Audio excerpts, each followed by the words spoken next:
Welcome to Uncommonly More with Stacey Harris. I am Stacey. I'm the host of this show and the CEO of podcast production agency Uncommonly More. My team and I work with podcasters just like you to shift shows from frustrating time sucks to productive members of sales teams with professional, strategic podcast production. You know what? I think that's enough. Let's get into the show and we'll talk more there. In the last several weeks, there has been some podcast news. And so I thought, let's take a beat today. Let's spend some time, Usy and Measy, and let's talk through a couple of the things, mostly that I'm getting the most questions about, but also that you may run into questions with. So first and foremost, Apple Podcast now has 2 new things rolling out, one of which will be the ability to offer subscriptions to your content, essentially put content behind a paywall. The second being a smart play button. And I've had questions about both of these things because, generally speaking, our clients and our community are podcasters who are not using their podcast to generate revenue from their podcast. They're using their podcast to generate revenue from other offers. And so there's a little bit of fear that if they have to put a paid subscription in place, will they be able to still get clients, The Apple Podcast subscription option is completely optional. There will still be Apple Podcasts as they exist now. For example, this show, Uncommonly More, will not move to a subscription because that's not the purpose of this show. However, what you could do is have some sort of like opt-in-esque content behind a subscription wall. Maybe it's bonus episodes. Maybe it's an extra part of a conversation and interviews. It could be a lot of things that you could put in place where it would still work. But again, that would be completely optional. It is not going to suddenly be required for people to pay for your show, for you to distribute your show to them via Apple Podcasts. Nor will there be a cost to you. There is a cost if you offer Apple Podcast subscriptions, in the sense that Apple takes a cut of your subscription. The same is true if you use a tool like Patreon or something like that, where you have, again, bonus content behind a paywall. They're going to take a cut of that subscription because they're processing your subscriptions. So it's the same as when PayPal or Stripe or Square or whatever your payment processor tool takes a cut. Again, there's a fee for them processing the payments. The other Apple bit of news is the Smart Play button. And there's been some questions around if that's going to cause shows to play in a weird order, or if it's going to, impact new listeners for your show.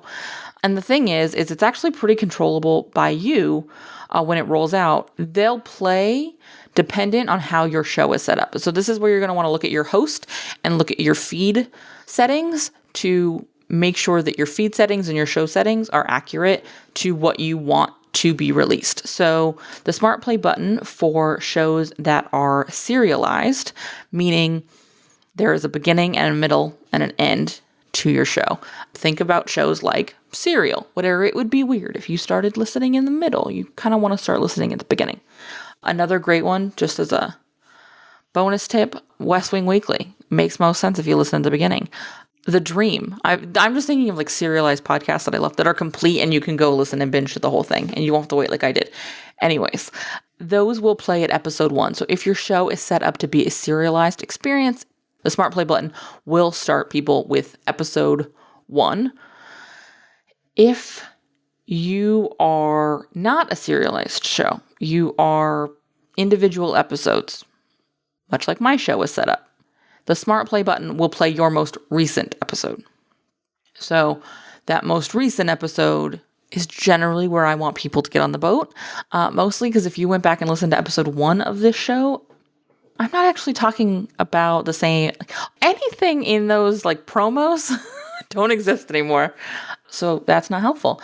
So I want people to start listening now. If somebody goes and hits a play button, I want them to hear this episode or the last couple of episodes. I don't want them to hear an episode from 8 years ago. So I confirmed in my settings that everything was set up to be episodic and not serialized. And so you're going to want to make sure in your settings that you have the right show represented, this right show style represented, so that you're not worrying about where someone's going to end up with those smart play buttons. So that's our Apple news. Again, for us, for shows like us, there's not a lot to be aware of, much less concerned about with either of these changes. I think the only one really that's worth you spending some time looking at and making sure you're set up for success is that smart play button, because you want to make sure you are set up to be episodic and not serialized if you are not serialized. But also, if you are a serialized show and people do need to go through the content in a certain kind of order, it's going to make the most sense for you to have it set up that way. Cool? Cool. That's the Apple news. But that's not all the news we have. No news collection story would be complete without Facebook. I know. Groans, groans, groans. Facebook is attempting to commandeer features from other social media outlets once again, and they are creating some audio tools, one of which is just a straight up Clubhouse ripoff. I think they're called Soundbites. Yeah, Soundbites, a new social audio format. I'm actually looking at the press release to make sure I don't miss anything as I'm sharing this, but they're called Soundbites. They're audio creation tools, short-form creative audio clips for capturing anecdotes, jokes, moments of inspiration, poems, and many of the things we haven't yet imagined. That's from Facebook and their press release. Essentially, this is going to be a version of Clubhouse meets TikTok, meets Reels, meets Stories. I don't know. It's going to be a short-form audio content. Honestly, at this point, I'm not worried about it at all, because I don't even actually use my Facebook page a ton anymore. I just sort of share that these episodes have gone out. When it comes out, we might play with it, we might see, but I'm certainly not losing any sleep over it. You'll also notice we don't have a huge presence on Clubhouse, because as of this point, it's got some limitations that make it not totally worth my energy and a time investment. That could very well change in the future, certainly. But for right now, it's not going to change. And so I say that to act as permission for you to look at something that's available and say, cool, I don't need that right now. Or, ooh, yeah, I do want to play with this. I'm excited about this new tool, this new function, whatever it is. So the other piece of Facebook news, which again, I think is more important than that, is podcasts are coming to Facebook. So there will actually be a function for people to discover and listen to your show right on Facebook through the mobile app player. And I'm going to pull this from the press release once more. More than 170 million people are already connected to hundreds and thousands of podcast pages on Facebook, and more than 35 million people are members of fan groups around podcasts. But until now, you had to leave the Facebook app to listen to these episodes. Within the next few months, you will be able to listen to podcasts directly on the Facebook app, both while using the app or with the app playing in the background. Similar to how you would consume content through any other podcast player, it's just going to be integrated into Facebook. And I think this is actually really cool, mostly because it's going to give us a distribution point, another opportunity to reach people in a place they're already spending time, and we don't have to get them off of the platform to get there. So for me, this means I'm hoping that podcast episodes will get better deliverability in Facebook than we see right now, where we just put a post about the episode, because we're not trying to take them off Facebook. And generally speaking, Facebook is most giving with the algorithm when you're not trying to send somebody someplace else. When you're sending someone to another part of Facebook or a Facebook-owned item, it's a lot easier to get views and reach and clicks and engagement.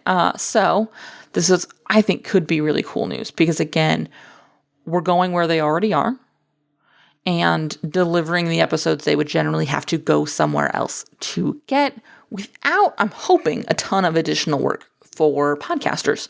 I'll be talking more about this as it actually starts rolling out. We'll do some stories around it on Instagram. So if you want to pay attention to what it looks like, stay tuned for that in the coming weeks.